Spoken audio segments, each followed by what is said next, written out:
It's killing me. It's just killing me. This box has sat here for about 10 months.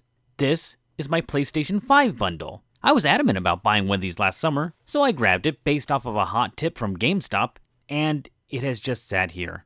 Well, I've been busy. I could have flipped it this past Christmas and actually made some money. I don't know if you've noticed, this channel is running at a deficit. The bundle came with 2 games, so first I have to allocate storage. This is my PlayStation 4 shelf, and it is full. Okay, gotta make space for these. First, I'll take out the duplicates. Then, I'll take out the ones that are still shrink-wrapped, because most of these are gifts from extended family. I'm putting it in my GameStop copy of Uncharted 4 because I technically played that one. Yes, the copy I paid full price for is still sealed. Now the console itself. Want an unboxing? Here you go. Shut up! I'm kind of full up on consoles. Where do I put the PlayStation 5? Move aside, Link. Oh, wonderful. It comes packaged with an NES Classic Controller length power cable. That's gonna cause problems in the future.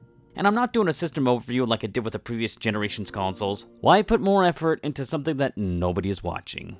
Let's get that Spidey sense tingling with Spider-Man Miles Morales. You know, during one of my visits to Las Vegas, I was walking past some street performers panhandling as pop culture characters on the boulevard, and I saw like a 7-person team dressed up as the Avengers. Awesome. On my way back to my hotel, I saw they were on break and Spider-Man was smoking a cigarette. I said to myself, wow, I didn't know Spider-Man was black. At that point, I had yet to be enlightened to, why is it taking so long to load? Oh, could it be? Which way is up on this thing? Okay, it's reading now. Oh, it has to be copied first. Ready to go. Let's sling some web. Oh, come on! Alright, ready to friendly this neighborhood. And what are my thoughts on my first glimpse at the 9th console generation with my eyeballs on my own television? Yeah, looking good. But that newspaper is stiff. The story so far... This must be connected to that other Sony exclusive Spider-Man PlayStation 4 thing. Yeah, never played it. This one picks up with Peter Parker and Miles Morales monitoring a police escort, and Miles pretty much screws it all up. The escort crashes, then pops out Rhino. I remember him from the 90s iteration of the cartoon. This kicks off a few problems that had to be dealt with throughout the game, but for now, it's the tutorial. Supposing that the moveset is brought over from the first one, there's a lot to learn in this space of time before hopping on Rhino's back, electro-smacking his face off, and the obvious smiling villain is introduced. Peter and Miles are reflecting on their partial victory when Peter drops the bombshell that he's leaving New York for the remainder of the winter break and is leaving Manhattan in the electric hands of Miles. You'll begin your training with your guy in the chair, Genki, in a very detailed and fun spectacle beat-em-up fighting system. Yanking guns out of hands, bitch-slapping midair, then tossing into another enemy. There's a lot to do when web-slinging is your offense, and the combo stacking is very intuitive. On top of the criminals that escaped during the Rhino snafu, the main story arc is the fight between the Elon Musk Goon Squad and Daft Punk Anarchist. Miles is a fan of neither. Aside from cracking heads, how does a Spider-Man game play? It's a big city, how do you get around? Well, forgive the difference in production value, but I found this to be very much Saints Row 4, or as I have come to call it, infamous red-headed stepson. Kind of a long way to go on that joke. As the first Spider-Man game that I've completed, that's the comparison that came to mind. Really, it's the web slinging. And as this goes on, you can really appreciate the detail of the city and notice the difference with all the sections of the borough. Whoa, look! Avenger Tower! I wonder if Tony Stark is dead in this timeline. The sticker shock of all this might be over if this was in the previous Spider-Man, but as a first-timer, I say you done good. Later in the game, the subway system is unlocked, and oh, you gotta love that solid-state hard drive. No load times! I'm glad that modern technology has finally come full circle back to the Nintendo 64. Yeah, I'm a Nintendo fanboy. What you gonna do? There are also slower investigation portions of the game showing the higher levels of detail made capable by the PlayStation 5. Oh god, Miles, how did you get your wrist to do that? It looks like Ubisoft did contract work here. These portions coincide with the stealth part of Spider-Man's job. Now, I'll say that I like the approach to stealth in this game. I mean, certainly more forgiving than Metal Gear Solid, but taking down entire complexes gets a bit tortured. And it can't exactly take my Uncharted 4 approach of, just bum rush the guys. Nah, against 10 goons doing a beatdown and snipers on top of that, you'll get squashed like a... you get the point. But maybe I'm misdirected here. Maybe the reason they leaned hard towards stealth, maybe the reason the default difficulty is second from highest to discourage careless combat is because this game is short. Like actual Second Son short. The first sign of trouble was mid-mission when the tech boxes appeared. I quickly went around and collected the 35 available and saw that my completion percentage jumped by 12%. Oh dear. It was short enough for me to play the game all the way to 100%, then loop around and do New Game Plus and snatch the Platinum Trophy. And on that second time around, I noticed that between story missions, you are actually forced to do at least one mission from the Friendly Neighborhood Spider-Man app to proceed. Why does that acronym look wrong? Oh, okay, that's why. It's so short, I had to ask myself, was it worth the price? I don't exactly know how much it cost, as it was rolled into the overall price of the bundle, a debt that I'm still paying off. By the way, that 100% was impossible for a while because a glitch was preventing a tech box from appearing. And that's the other thing. Again, very much Saints Row 4, this game is riddled with bugs. I know the monumental effort put forth by Insomniac, but come on. I mean, come on! I opened the Spider-Man app at the same time that Miles accepted a call, and the game softlocked. Let's not end on a bad note. I want to celebrate myself joining the 9th console generation. The cutscenes are great, about Days Gone level of detail, and awesome action driving the story. I'm glad I picked this up in the bundle. Looking around my studio, I see a few other Spider-Man games that I picked up for the purpose of collecting, but never played. I doubt I'll get a chance to talk about them again, so let's jump in. Spider-Man on Xbox. Now, look at this font. Look kind of familiar? Yeah, me and a few other fanboys talked about this on a forum back when the PlayStation 3 was hated in pre-release. We would throw around the accusation in this echo chamber that Sony was so unoriginal it had to steal the font from the Spider-Man movies. Now that I'm older and I understand who owns the Spider-Man movies, it was really just Sony stealing from themselves. Brought to us by the Nintendo lovers, Treyarch. What the? Oh, God, oh, gross! Ugh. Who would want to see this? Well, about the production quality of a game based on a movie from that generation, rudimentary combo system, Bruce Campbell voice guide, I could probably get into this Spider-Man game. However, I'm playing this on the 360 and the AA batteries left of the controller just died, and I don't know, the batteries are all the way across the room. Spider-Man 3 on Wii. If you could remember how hot the Wii was in 2007, then we learned Vicarious Visions was bringing Spider-Man 3 to the Wii. Yes! Web slinging through the streets with a Wii remote and nunchuck.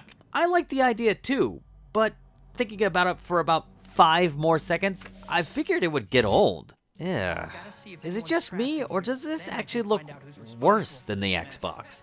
Oh no. No. This is Waggle. No. Turning the camera is unnecessarily complicated. Need direction? Well, you could join a cult. Well, can't complain about Bruce Campbell. Web slinging didn't get a chance to get old. I can't get through these tutorial rings. I'm bailing on this one. The Amazing Spider-Man on Wii U.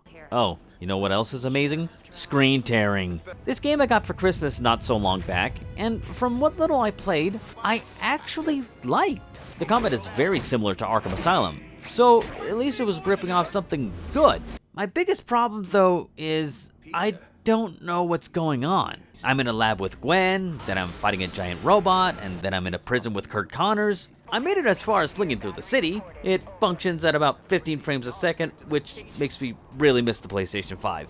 I'm sorry all my Spider-Man games are licensed from movies. Ain't that a cheap segue into talking about the beloved No Way Home? It is not the best Marvel movie ever. I mean, shit, it's not even the best Spider-Man. That honor goes to Far From Home. Although, Far From Home confused me. What's a science trip? My high school never did anything cool like that. I mean, when I graduated, all I got was a slap on the ass and told to get a job. Anyway, I understand I should be impressed with what Sony was able to achieve with No Way Home, a collaboration second to only Endgame. Just the deep, sustained sadness really drained a lot of the fun out that is usually had in MCU movies. and J. Jonah Jameson turned into an Alex Jones protege? Ugh, really disturbed my soul. But most of all, the wrap-up of the trilogy really felt like Sony saying, alright, we did your Avengers shit, now leave us alone!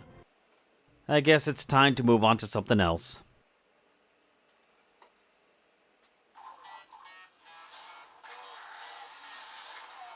This is literally the first Ratchet and Clank game that I have ever played. I've known of the franchise since its inception, back when PlayStation was heavier into anthropomorphism. Nothing against Ratchet and Clank. I was just busy wanking it to Mario for my platforming needs. As the age of saying goes, you gotta have a GameCube. Right after the Tyranny introduction, and my amazement at the poly count, we take control of Ratchet in a parade celebrating him and... I feel like I'm missing a lot of history here. As Dr. Nefarious, predates Despicable Me, its original, and his minions show up, I learned that this is geared as a third-person shooter, and not so much the collect everything type of game. At first I just figured smash everything with a stylized hammer, but the guns actually level up. Oh boy, give me a path and I will grind it out. The object of desire on both sides is the Dimensionator, a device that can be used to cross dimensions. I suppose by now we've all been softened to the idea of a multiverse with Gravity Falls, Rick and Morty, and of course Marvel diving headfirst into the concept in Phase 4. But the idea of the Dimensionator, from this context, seems to have been in the franchise for a while now. But I liked the multiverse before it was popular. Yeah, ever heard of the movie The One? You know, Jet Li? I guess not. Well, take my word for it, it was pretty cool. When the Dimensionator malfunctions, Ratchet and Clank are split up and we cross paths with other Lombax and backpack robots. Now, I'm not saying it's devoid of collecting. It's a futuristic, toony, quirky, E10 plus humor appropriate universe with space travel. Each planet is a separate level for finding golden bolts and crystals to update the guns. It's a real testament to the level of detail when I first land on a new world and I get heart palpitations with worry, how am I going to explore all of that? Yeah, that's a good thing. And better? It's actually a simple path. I really liked the desert level as it was a fun, convoluted path to the end, concluding with an epic destruction chase, and I really like the pirate world because pirates kick ass. The gun wheel is amazing. Shooters may have some sweet guns, but they're all generally in the same theme. This Ratchet & Clank has probably the most original lineup I've ever seen. One gun sends out one bullet and ricochets the target multiple times. There are a few that are interdimensional in nature. Some have the weirdest ammunition, like a gun that shoots out your own minions, and a sprinkler that allows you to look back at enemies and see that something grew on it.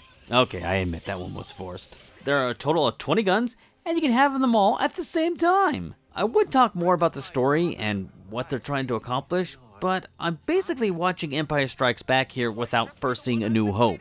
Not sure what is important. Has Ratchet never seen another Lombax before, adding weight to meeting Girl Ratchet? Has Dr. Nefarious been on their case for a while now? It's still loads of fun with combat and leveling up all the guns. It's another high-tier game with high production value that can match the fun of any recent Mario platformer. Before I pack this up and grab some non-exclusive PlayStation 5 games, I just want to point out that Ratchet & Clank Rift Apart triggered a curious case that I've been going on about for the last few years. It's one of those things that I'm constantly complaining about, and when it gets corrected, I'm not sure if I should be happy. Where to begin?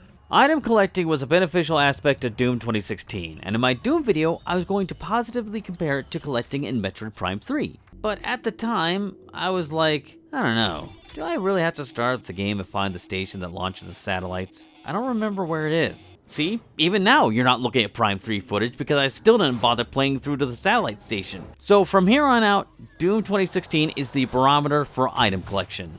Where was I? Praetor suit upgrades. You do some of the footwork to find these doomed space marines, then you purchase the upgrade to see all the upgrades on your auto map. I understand this is a shooter, so exploration isn't an absolute staple, but I really appreciate the chance to fully upgrade outside the last 2% of the game. It's better than talking to everybody and trying to make a mental note, come back when I have the appropriate upgrade. It's better than guessing where to shine spark. It's better than stick clicking to scan over 1,000 times. It's better than smashing through chain link fences casually than losing track which ones you already did. It's better than spending months finding every precursor orb up to the final area, then glitching past the final boss and into the last cutscene, ultimately causing you to finish the game without all the precursor orbs. Yeah, especially that. I like this model of working hard early on, making it easier later on. Rift Apart has this. I did a side mission in the pirate world that gave me a Game Boy Advance cartridge that unlocked the location of every item on the maps. And soon after, the rest followed. I revisited to get all the crystals, golden bolts, bots, not the teddies, not sure what those were for. And with all the bolts, certain options opened up. Most notably, infinite ammo and infinite health. This is odd. A game with a built-in IDDQD that doesn't prevent achievement and can be used in levels you haven't played before. Cool.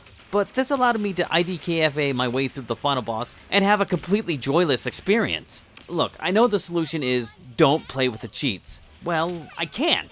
I'm an addict. Remember my treatment of Super Mario Odyssey? Why did I buy all those moons? Because they were available. You give me a shortcut and I'm at least gonna try it. Well, maybe some of my game critiques are not always valid. Maybe I know nothing about game design. Maybe I should shut the hell up.